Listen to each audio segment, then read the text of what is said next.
c'est que ce qui s'est passé ces derniers mois est un changement profond. Et ce sursaut que j'ai appelé de mes voeux dès le 16 février, aux côtés du président Zelensky ici, et qui m'a conduit à dire cela, mais surtout à décider des choses très concrètes avec nos alliés, c'est que la contre-offensive ukrainienne ne s'est pas passée comme attendu durant ces derniers mois. Donc vous voyez, on est alors là, regardez, date importante là. Date importante les amis, date très cruciale. Regardez cette fin février, Vénus et Mars s'alignent dans le Verseau sur la journée du 22 février. La guerre aura presque 2 ans. Et là, ces deux planètes sont au carré de Jupiter.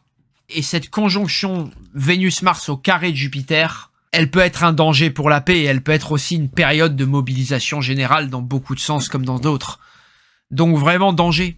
Danger vraiment sur cette fin février 2024 et particulièrement autour du 22 février 2024 qui peut être la meilleure période de pacification.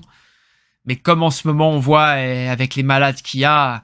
Nous avons décidé, le 26 février dernier à Paris, d'aller plus loin dans l'aide à l'Ukraine, de mettre en place une coalition pour leur fournir des missiles ou des bombes qui leur permettent de toucher leur sol, jamais la Russie, mais d'atteindre derrière les positions russes aujourd'hui.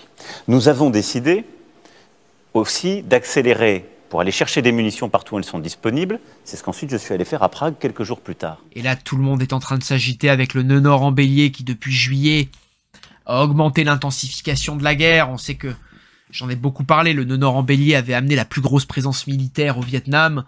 Et là, on voit Biden qui a utilisé les bombes à sous-munitions et Macron qui envoie les scalpes longue portée à l'Ukraine.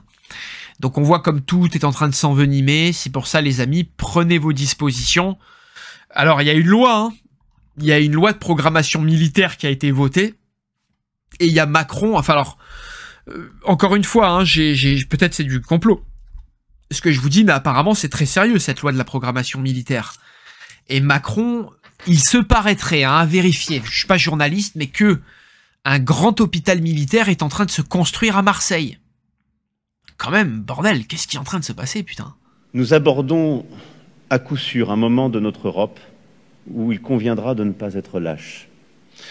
On ne veut jamais voir les drames qui viennent. On ne veut jamais voir ce qui se joue.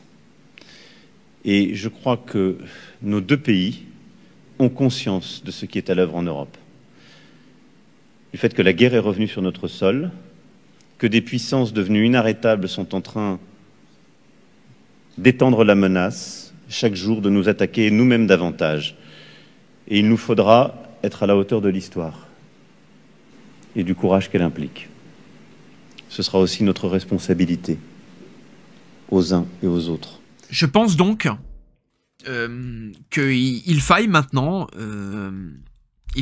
mettre une urgence, une alerte sur ce qui est en train de se passer en France, sur ce qui est en train de se passer avec cette guerre. Parce qu'il y a un risque, de mobilisation générale entre cette fin d'année 2023 et ce printemps 2024. Et on sent qu'il peut y avoir un embrasement sur le début 2024. J'ai des conversations avec les constellations. Je les interroge sur le mystère de la vie, car elles seules détiennent la réponse. Mais elles restent muettes et me font comprendre que ce que je cherche se cache derrière.